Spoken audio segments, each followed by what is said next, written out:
Right, hello, Ria here from Maisie Moo.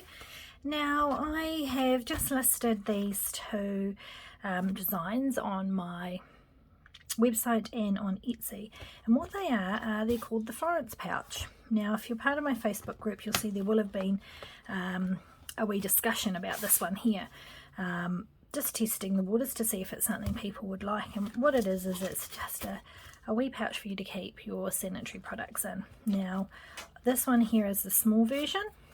You can hold tampons at the front here. Don't have to do that. If you find that the size of your tampons are a bit bigger, you could put them up the back. I've got a pad up the back there, but you can put panty liners, seriously whatever you want here we go, to pop in your pouch. Sounds odd, there we go. It's up to you. This is the larger version. This is a applicator tampon, and I know you get all different sorts around the world, but I'm pretty sure this will fit most tampons that you can get. So I can fit them in the front, at the back. I've got a pad, a panty liner, I've got some ibuprofen, all of that with a snap closure. Oops. And this one here, we've got the it slots in behind that strap. It's a strap, so you're going to receive two of the smaller designs with the strap and with the snaps, and the larger one with the strap and with the snaps as well. So it's up to you how you decide to make them, but they're all easy stitch. You've got stitches just running down each side. You've got your pre-cut holes.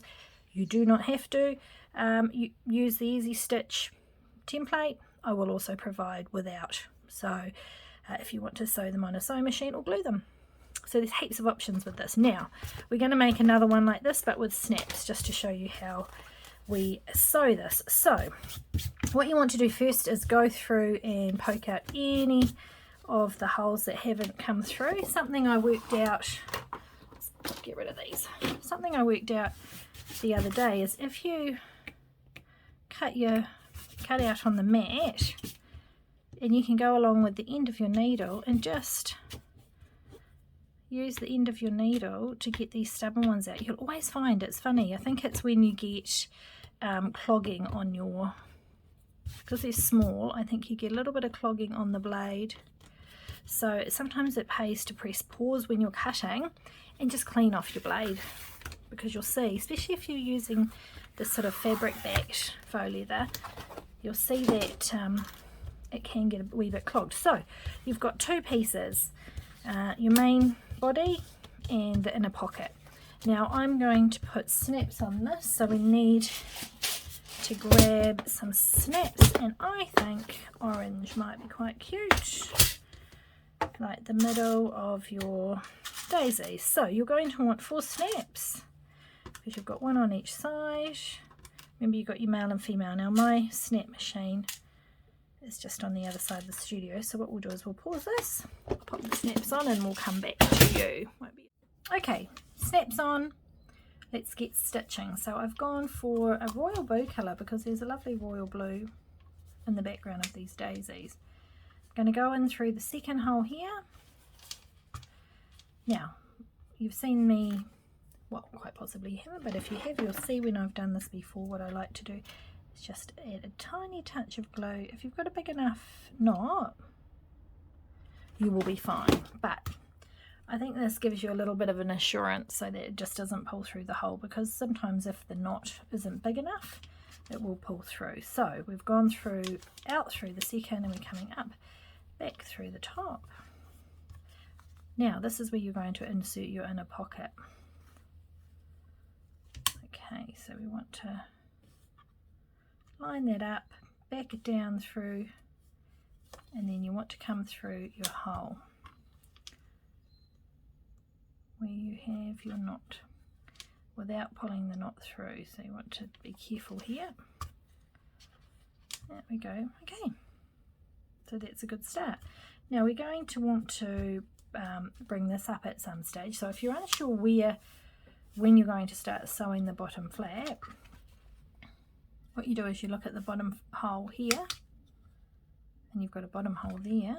I like to use my needle for this just to line it up, so you can see that it's the third hole. Right. It's hard to see that, isn't it, because my hands are here, but we've lined that up so you can see that that's going to be the third hole. So I'm going to come up through here, that's just through the 2 layers, and then back down through the 3. Do you see how I've done that? Cool.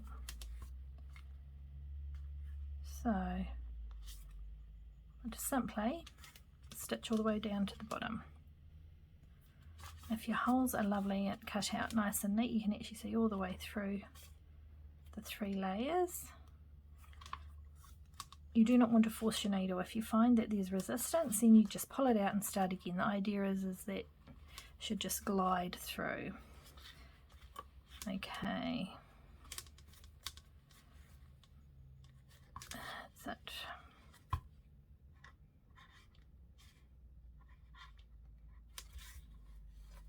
All 3 layers, and then to the last one.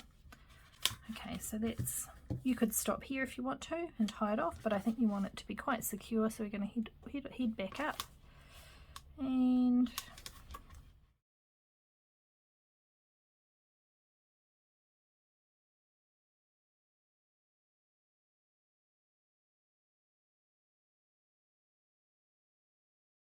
right, so we're coming back through to the end.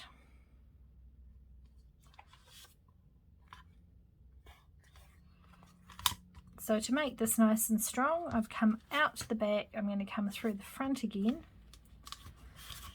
Okay, so there'll be a double stitch on the top here, and I'm going to take my needle and go through this hole, but I'm coming through the side. See how I've come through the side, through the 2 pieces of faux leather? That's it. Now pass it back through.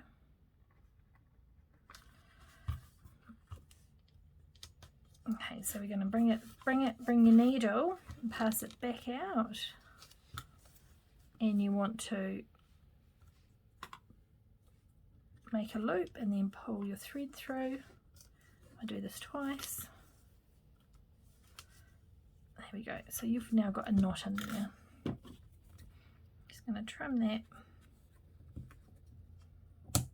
And I am going to add a touch of glue, as you see me do before. I'll also hold this wee top flap down here for getting caught on things. Okay, so I'm going to do the same on the other side. Right, here we go. So we've sewed both sides, we've gone up and back, so we've got a lovely straight stitch. Now this is obviously closed with snaps, and I will be moving these 2 snaps down a little bit actually, or up a little bit, because they're a little bit low, but that's okay. It still closes, and it's good for bulky items, this one, so I can still use mine, but well, I might just bring them down ever so slightly for your design. You'll see I did actually change this design a wee bit from the one that has the slot. I created a larger pocket at the bottom. Okay, so this was my prototype, but it gives you the idea with the strap, not slot, with the strap. So you've got a little bit more room here for tampons, for if they're slightly larger. These ones are bigger, and it gives you a wee bit more space than what we had there. You can still put whatever you like in there. So there we go, we have the Florence pouch in large and small, and you will also be able to use the strap closure. There we go, which keeps it all nice and compact as well. Okay, so I hope that makes it clear. You can see how it all goes together, and if you have any questions, remember, just reach out, but have fun creating. Thanks, bye.